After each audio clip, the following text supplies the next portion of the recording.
Good morning, everyone, and welcome to a special in the Insights and Innovation sessions for the IMAA on this special Tuesday as we head towards the end of the year.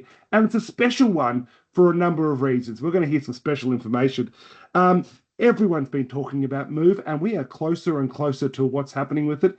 And this is an update and a roadmap to the go live. So this is happening, people. This is not a drill. So the OMA is joining here, and I am joined and running this by Ganjina, who is going to be taking over the session.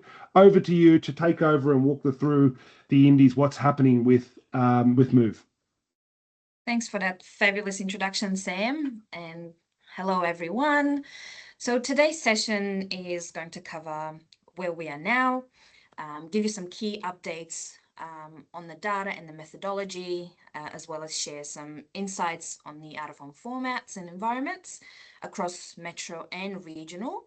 And we'll also talk a little bit about the transition plan from Move 1.5 and what you can do to get ready. So the new Move is a step change in audience measurement. It delivers world-class data that was developed with unanimous industry support and has been endorsed by the MFA and IMAA. It is rich in data, and we've built a software that makes this rich data accessible and allow users like yourselves to use that data in an intuitive and clear way. So what does world leading mean, and what have we done over the years? As you know, Move has been in development over the years to build a robust and one of the most comprehensive audience measurement systems for outdoor advertising that measures granular data across all of Australia. This data is based on a synthetic population of 2 million people representing 2.2 million, representing more than 22 million Australians that walk, travel across the country. And we deliver insights for over 180 distinct demographics across the 5 metro and 21 regional areas. We're really excited because for the first time, we'll be measuring regional. Move tracks how, why, where, and when people move with hourly, seasonal insights across various transport network, roads, and venues across Australia. The platform is representing automation and dynamic dashboards where you can upload your schedules, run reports, and get analysis on your campaigns in an easy and clear way, and apply your custom filters by various demographics and markets based on whatever your campaign goal is. And as I mentioned, it has been developed by the out-of-home industry with a unanimous support and endorsed by our partners. So that is quite exciting and quite a journey. And what this change and significant leap in advancements means is that there is a methodological discontinuity between Move 1.5 and the new Move. And in simple terms, that means that the two systems are not comparable because there are many changes in the data, in the metrics, in the inputs, in the way we measure audiences and how we report them. And that is why they are not like for like. So if some of you guys are familiar with 1.5, you'll get to see the new system for yourself and see those differences. For most of you, you'll be the first-time users of the Move software that gives you this granular data. There are many, many differences between the two systems, but we've grouped them into 29 major categories that are based on inputs and new additions, reach profiles, and differences by formats. I'll give you a bit of a rundown of what these differences mean. In terms of key inputs and new additions, the new Move represents changes to the current roads, infrastructure, public transport, and land use information, which is based on the 2023 and 2024 data. compared to Move 1.5, which is reflective of 2019 data. So that in itself means that there has been lots of real-world changes that will naturally contribute to audience differences. Other changes include updates to count data, again, that difference in time periods. And for the first time, we're also including mobile data for calibration and reach. Other changes include the coverage. For example, Move 1.5 measures 5 metro markets, whereas now the new system measures all of Australia. Other inclusions are changes in the formats. So Move 1.5 measured the major formats like roadside, indoor, and public transport. Now we've extended the measurement to place-based locations, and we've also expanded the existing formats like transit. For example, we measure trucks now, whereas in 1.5 we don't capture trucks. Other additional changes include population. For example, in 1.5, we measure residents of the respective metro markets. In the new system, we measure residents as well as interstate domestic visitors, and at airports, we also capture international visitors. The sample size of the population is different too, where in the new Move, we've built our own synthetic population of every single Australian, and we sample 10% of that to represent about 2.2 million. Other things include seasonality. For example, in 1.5, the audiences are based on an average typical week, whereas the new Move captures weekly audience across the entire year that varies by seasonality based on public and school holidays. We've also updated the audience models, where we have dedicated models that are responsible to replicating day-to-day movements in your local markets, interstate travel, pedestrian trips that you make in CBDs, as well as truck movements. So that's a very top-line summary of the significant changes in terms of inputs and additions. The other area that we see key differences is in reach.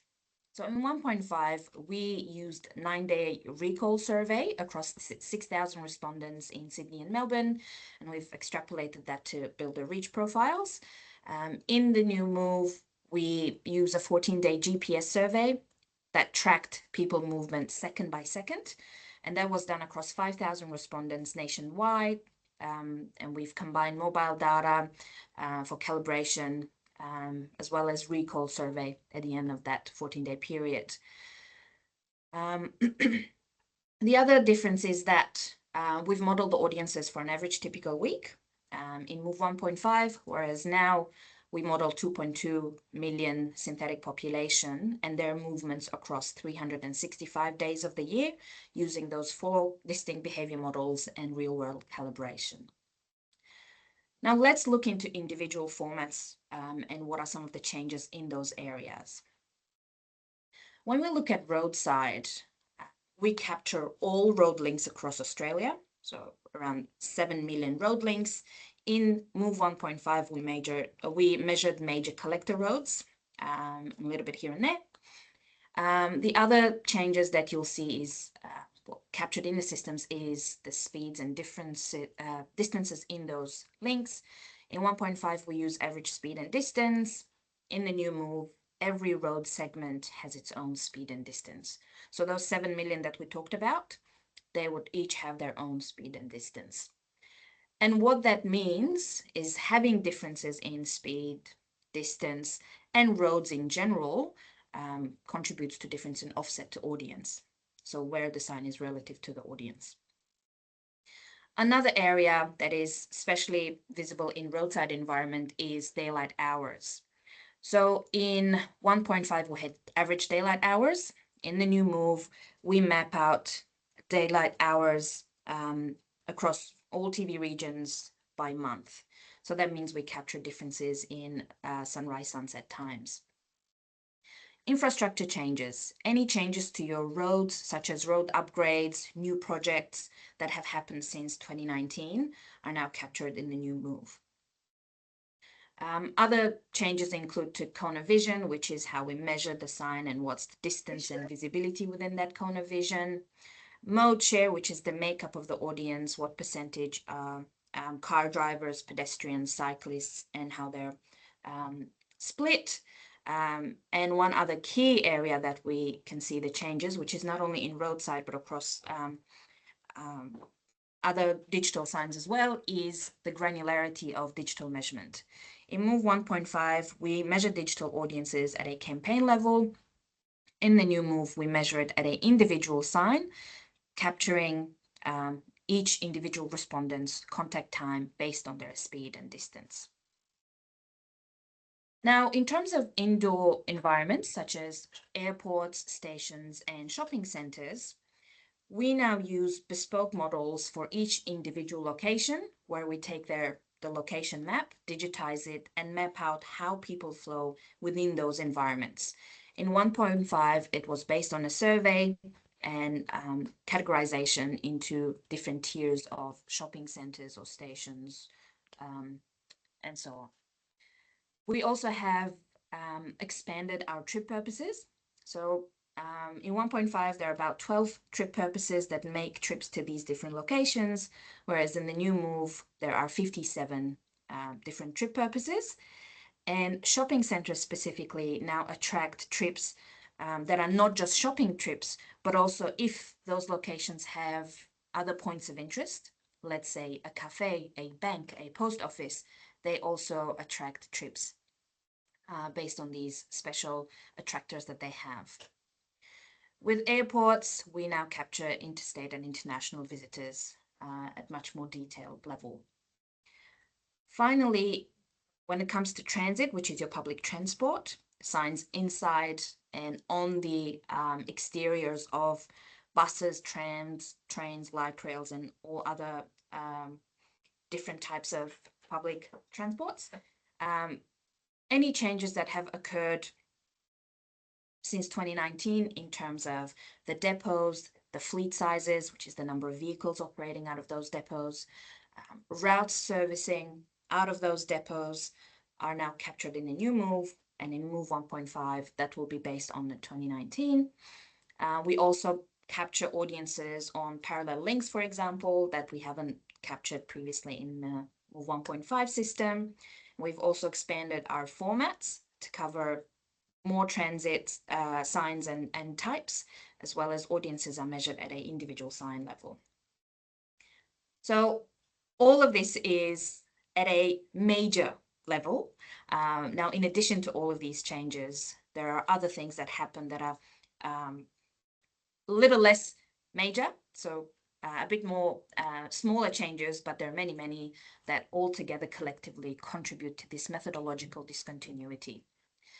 Now, Move has always been world-class and advanced for its time. With the new Move, what we've done is we've leveraged the latest computing power and technological advancements to build this system that delivers more accurate, granular audiences nationwide to help you get a more comprehensive understanding of how audiences move.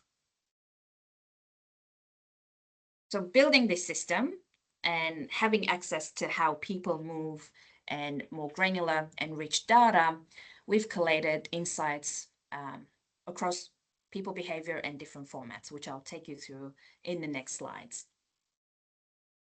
All of the insights that you'll see in this session, they're based on VAC, which is visibility adjusted contacts.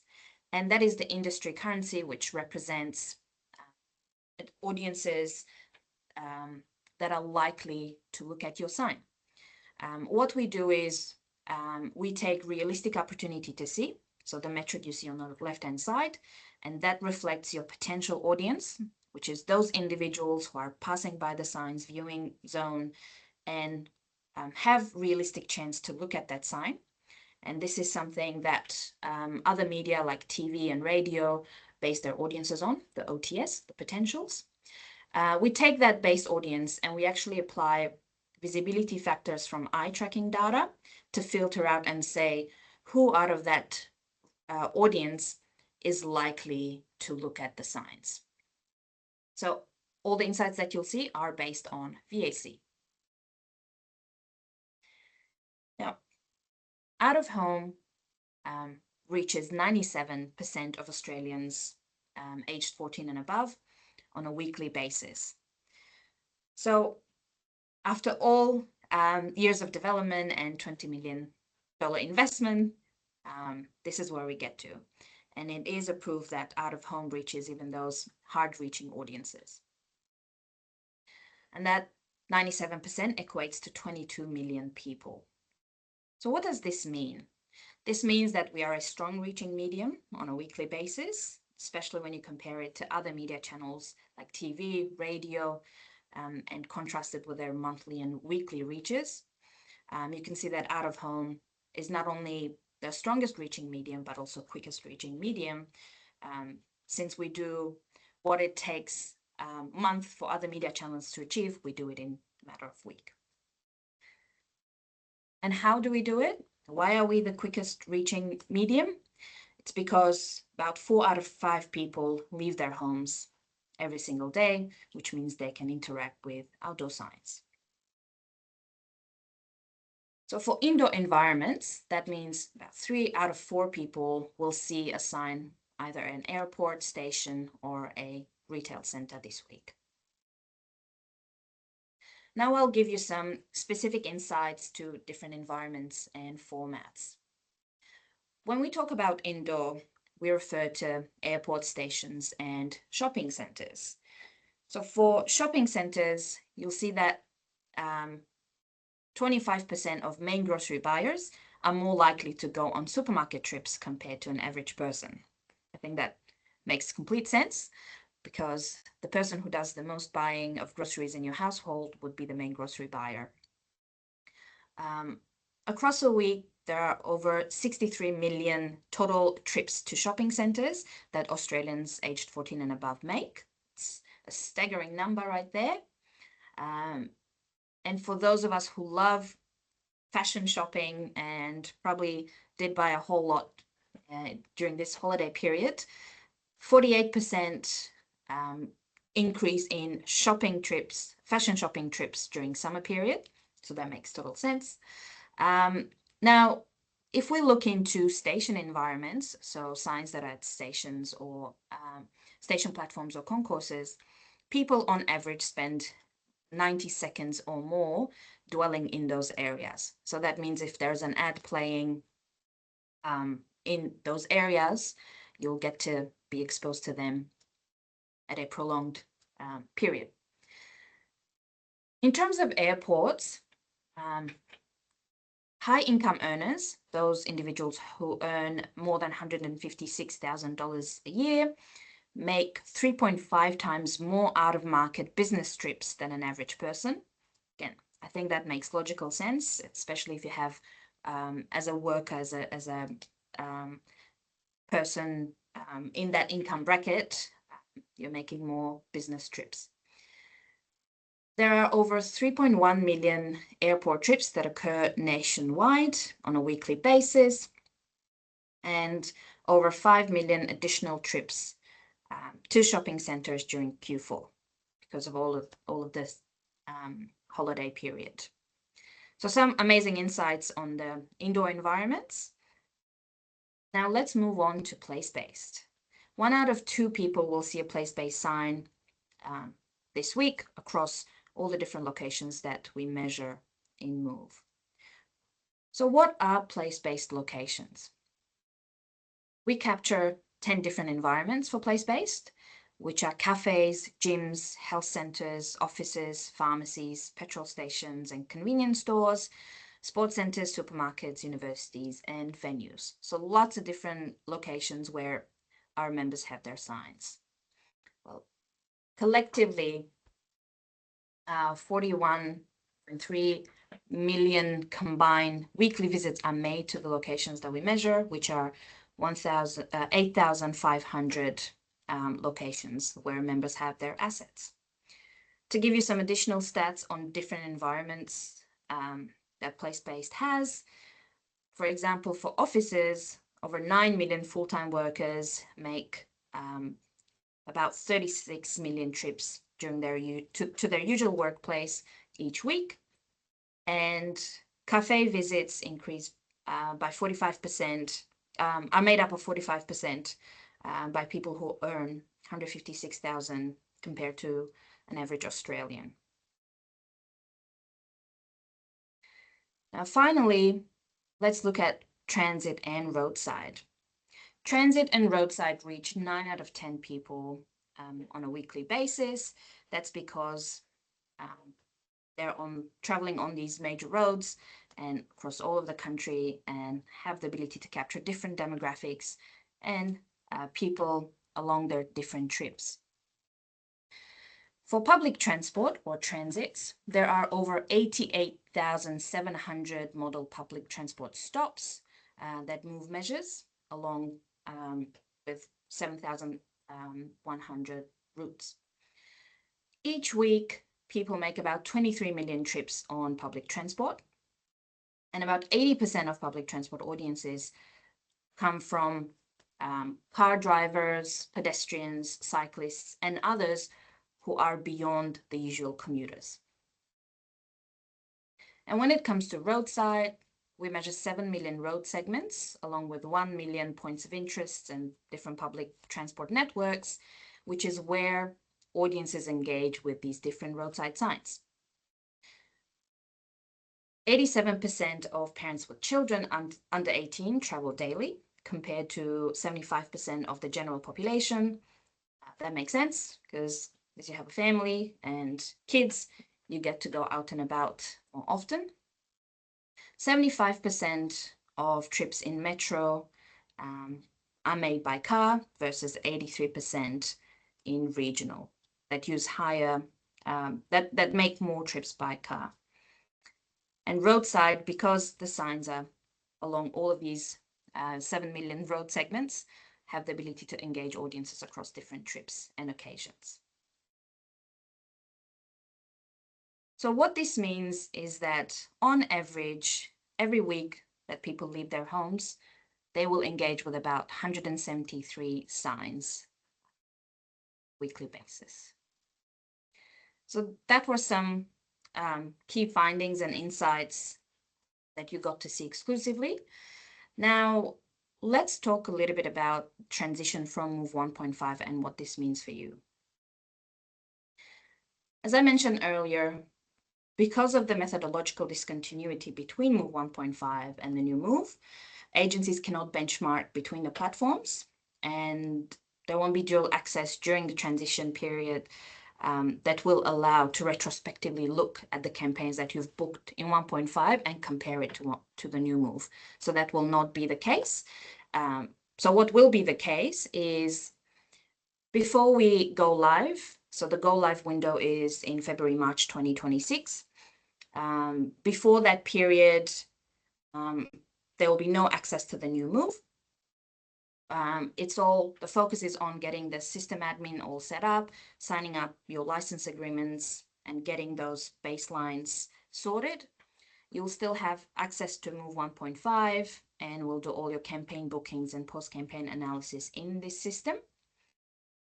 During the go live window, access will be enabled for any agencies that have signed their license agreement. So that means you'll have access to the new Move, and any campaign that you book on the new Move has to be analyzed post-campaign in the new Move. Anything that you book in 1.5, let's say you haven't signed your license agreement during that go live window, you'll still book and plan in Move 1.5, and that means post-campaign analysis will happen on Move 1.5 only. Once the currency goes live, all campaigns from that point onwards will be booked in the new Move system. So nothing will be booked on Move 1.5. Anything that you've booked on 1.5 up to that date, post-campaign analysis will happen in that system only, in 1.5 only, and it will be limited access for those who need that access for that post-campaign analysis period. Let's look at some scenarios with campaigns to make that very clear. Let's say you have campaign A that goes live before the go live window. You only have access to 1.5. So that means you can book the campaign on Move 1.5, and post-campaign analysis will happen on Move 1.5. During go live window, you've booked campaign B and you have your license agreement signed for the new move. Media owner can share the proposal in the new move, so you can plan, book in the new move, and post-campaign analysis for that campaign will happen in the new move. If you haven't signed your license agreement, then all your campaigns during that go live window will be booked in 1.5. Post-campaign analysis will happen in 1.5. And finally, once the currency switch is over, everybody has to be set up in the new move, because no new campaigns will be shared in 1.5. Everything will be booked, planned, and analyzed in the new system moving forward from that date. So I hope that made it very clear with these scenarios. So what are some of the key considerations to help you prepare for this transition? So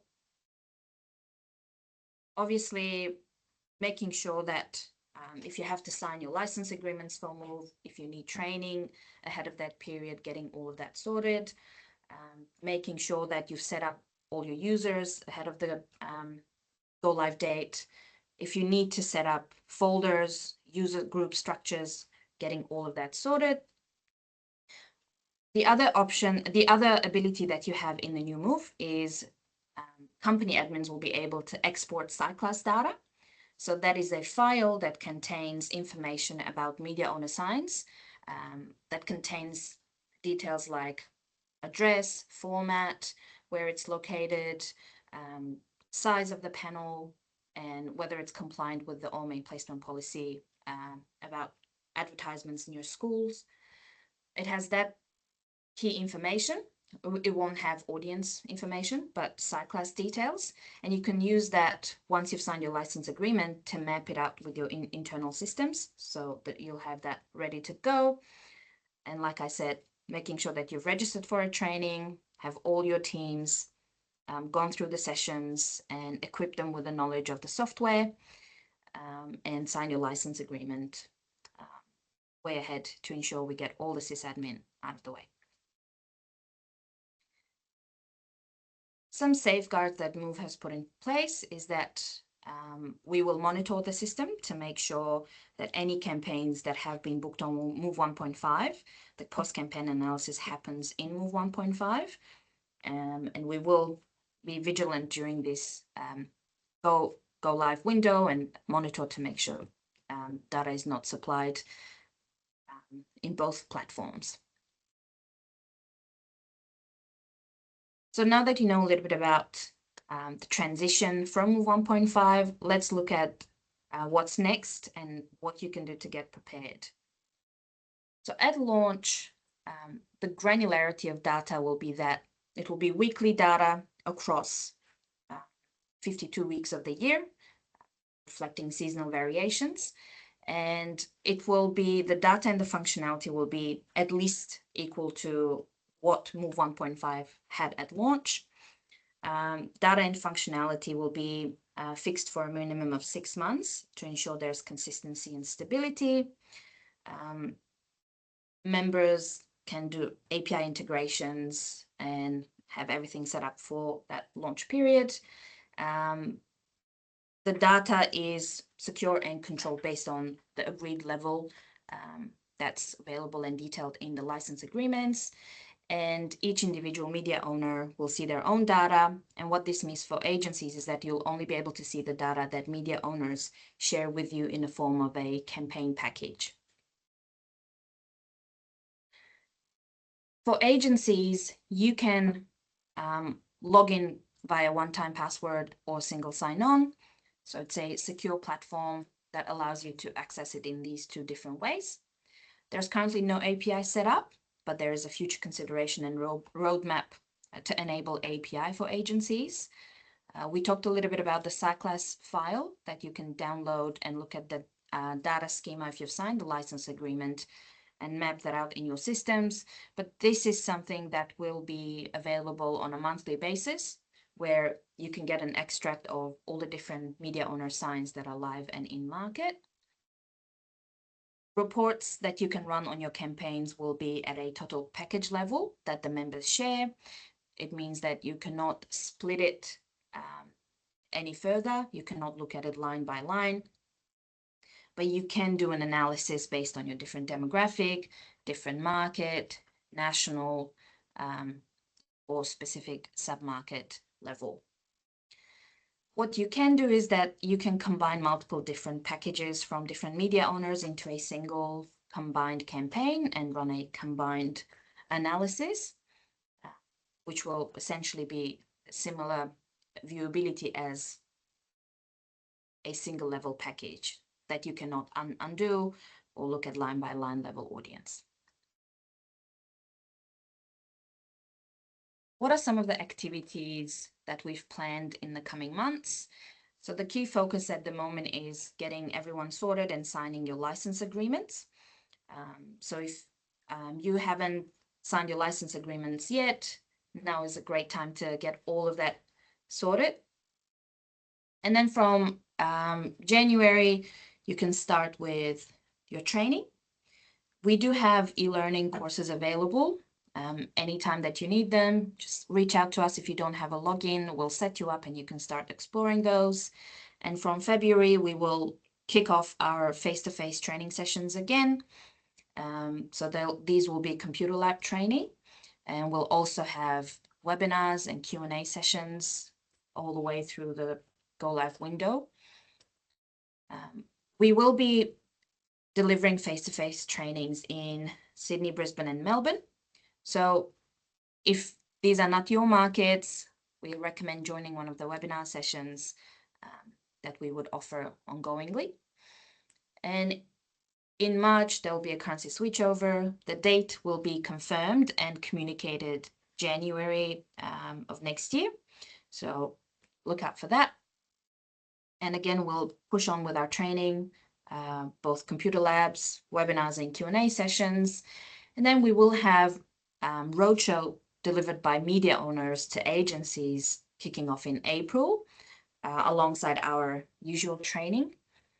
So that will continue on until June, and June will have roadshow for Eastern Seaboard that's delivered by the board. So that's a little bit of rollout activity that we've planned for next year. And here are some detailed dates for the actual trainings. Rest assured, we'll communicate the invites and all the information about the sessions in January, so you have enough time to register and attend these sessions, and we'll keep you updated on any other additional events that we plan. Alongside our trainings, there are other resources that will be available to you, such as one-pagers covering frequently asked questions, or a simplified version of MOVE methodology and how we measure audiences, plus many, many others that we are working through to help it make easy for you to transition to the new system and get prepared. Well, that concludes all the key things that I wanted to share with you today. Thank you very much. And if there are any questions, do let me know. Thanks, guys. Are there any questions from the members? Yeah, I do. Hi, it's Lisa from Cogency. You mentioned these signing new. I mean, I've got access to Move at the moment. I haven't seen anything about dating licensing agreements or anything like that. Right, Lisa, may I confirm your agency, please? Cogency. Right, I'll double check that with the team, and if anything, we'll reach out. I haven't received anything. Would you be the key contact to receive license agreements? I'm just trying to Yeah, understand. I set up the last one. I set up the Move Right. one recently. So yeah, about 6 months ago. Fantastic. Thanks for letting me know. I'll check that and follow up with you directly. Yeah, that'd be great. Okay, that's perfect. Fantastic. Otherwise, it's great. Thank you. I just don't want to miss out. No, absolutely. if anyone else hasn't received anything, we can connect you to the IMAA team as well. Any other questions? Okay, with that, thank you, IMAA, and for your time and updating us on Move. It's been quite the journey, and we can't wait till it rolls out next year. So thank you very much, and also your support of the Independent Network. Everyone, let's have a great day. I'll talk to people soon. We're almost there. Thanks, guys. Thank you.